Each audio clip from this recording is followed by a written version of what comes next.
Ủa, rồi đi vừaត្រីcầm ơi vìត្រីធំមែនអ្នកទាំងអស់គ្នានឹងវាជាសកម្មភាពពួកយើងនឹងគ្នាស្ទួយត្រីដែលនឹងគ្នាទៅស្ទួយនៅកន្លែងគេហៅតំណប់ចិន8នៅខាងជ្រាវគ្នាកំពុងតែធ្វើដំណើរទៅខាងផ្ទៃមេលងឹតឈឹងហើយទៅភ្លៀង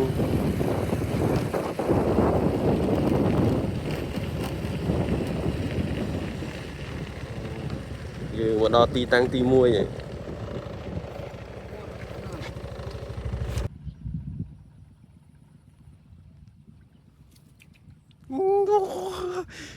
អូrồi đi vừaត្រីចាំបាត់ហើយត្រីនេះធំណាស់បងប្អូនអើយត្រីធំត្រីធំ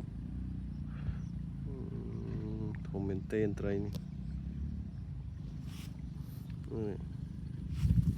មានទូចហ្នឹងក្រំអើយវាត្រីនេះធំមែនស៊ីហើយអ្នកទាំងអស់គ្នា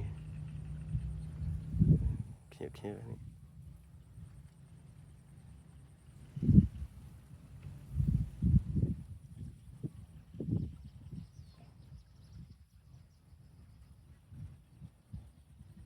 អត់អូបានតែគ្នាសតធំឯត្រី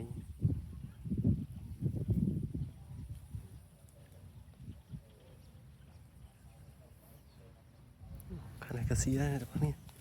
ខាងនេះក៏អូលិចបាត់ហើយបាត់អើយអត់បានទេមួយអស់លុយបាត់ហើយ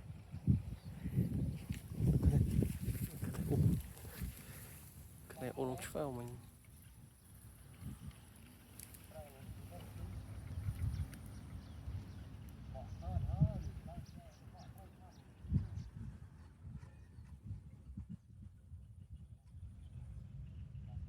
លេងទាញបាត់ហើយ